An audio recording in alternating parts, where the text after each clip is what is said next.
Good afternoon. Thank you very much for inviting me to this important conference. I came from Asian Development Bank Institute.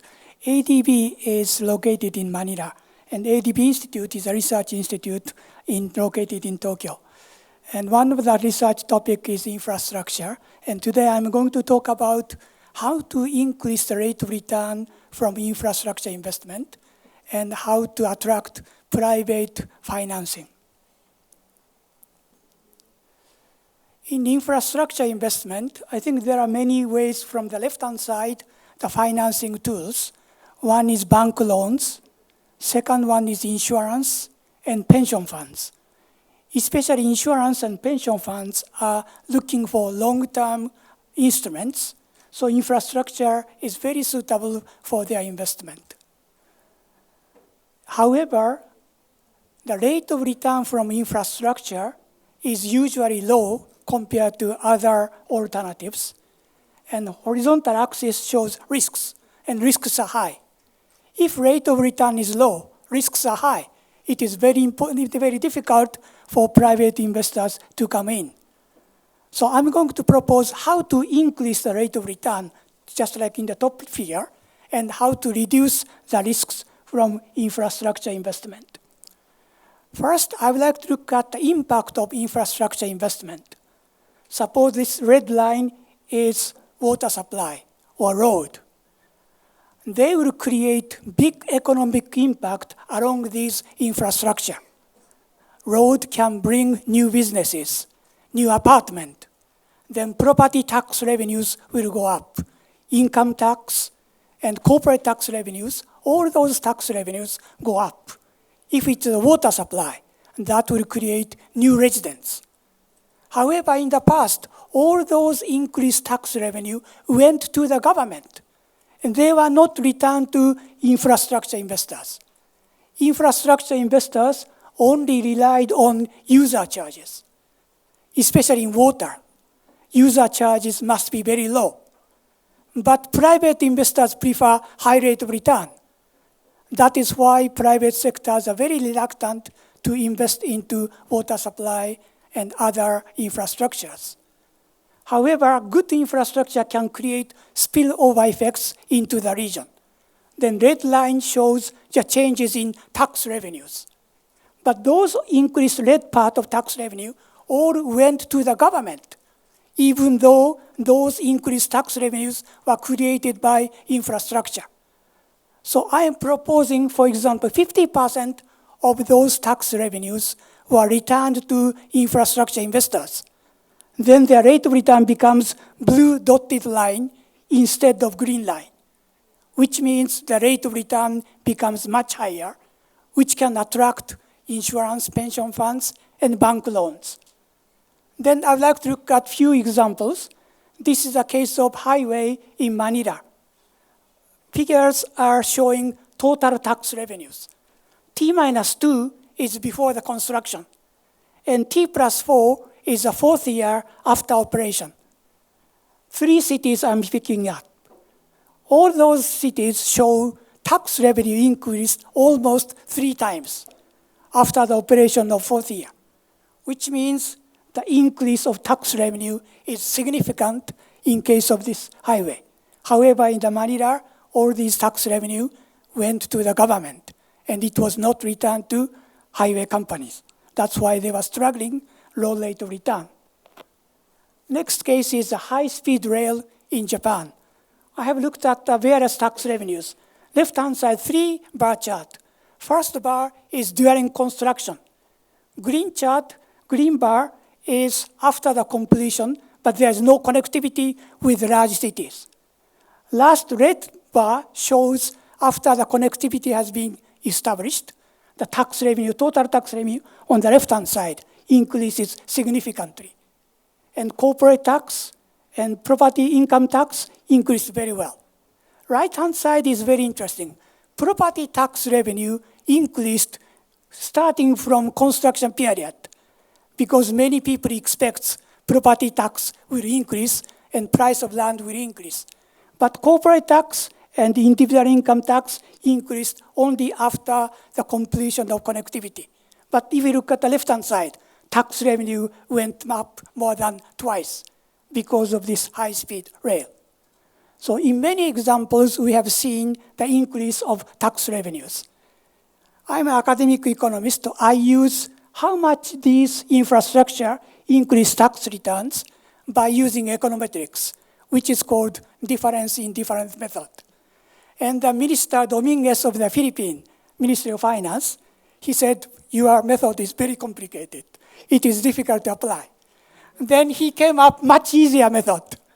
He's going to apply my method into the Philippines, in the Clark Airport and Manila City. And his method is very simple. Blue line is the changes in national average of tax revenue, income tax or corporate tax. Then he compare with the region along railway or road. That is the red line. So national average compared to the tax revenue along each infrastructure. Then blue line shows much higher than blue line, and he defines that as spillover effects. So this method is very simple, and when I was sitting with the Minister of Dominguez, he called 3 director generals. This method is very easy to compute spillover effects. Then that spillover could be returned 50-50 between government and also the infrastructure companies. So this means existing tax revenues are coming to the government, but increased tax revenue created by infrastructures can be shared between government and the infrastructure companies. And that will increase significantly the rate of return. And this is a past example of cost-benefit analysis of ADB. In the bottom part, this part here, project benefits.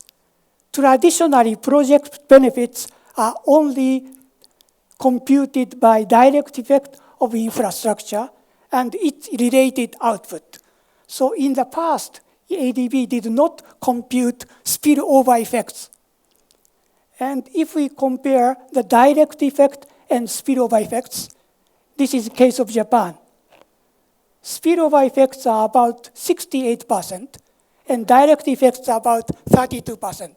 So in macro, the infrastructure create much bigger spillover effects, bringing companies, bringing employment compared to direct effect. So that means spillover tax revenues will be significantly large compared to direct cases.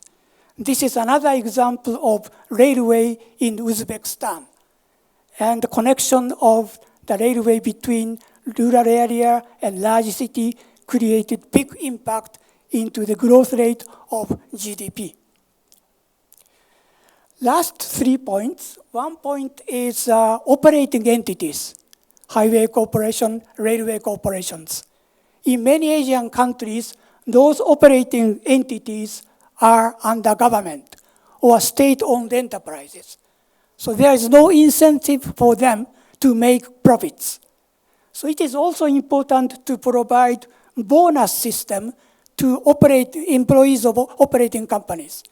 If spillover effects are large, then the employees should receive much higher bonus. Then there is incentive for operating companies, such as railway. We need a new station here. In highway, we need exit or entrance for the highway. And that will create less congestion and much more profits. So it is important not only investors receive spillover tax revenues, but increased profits should be shared with operating entity so that they will work hard to make profits better. And education together with infrastructure turns out very important. I have looked at 44 countries by UN data. Then it turns out secondary school education and university educations together with infrastructure investment can create much bigger spillover effects. And secondary school education will provide basic skills, and university education will provide higher skills, and that will create much bigger productivity into the region. That will increase the rate of return, which will become a higher rate of return for infrastructure companies. whenever we talk about infrastructure, we are only interested in constructing roads, railways, and so on. However, spillover impacts are very important, and that will induce higher rate of return if 50% of tax revenues can be returned. Then last one is small and medium-sized enterprises are very important in Asian region. If they want to start their own shop, banks are reluctant to lend money for startup businesses and SMEs. So in Japan, we created hometown investment trust funds about 20 years ago. Hometown investment trust funds are created by community, and people in the city will provide small amount of money for startup businesses, and then the startup people can use those money. One of the example, this is a Cambodian lady who started their own shop along the road. These are 40 Vietnamese ladies who started their own business along the station. And this is the Japanese station restaurant, sushi restaurant, and these are shopping malls along the station. So these transport-oriented economic developments are very important, and providing financing for startup businesses. And in Asia, lady startup businesses are much more successful compared to men. So this means this will create big gender equality in Asian region. Last one is how to reduce risks. One of the biggest risks in Asia is land acquisition.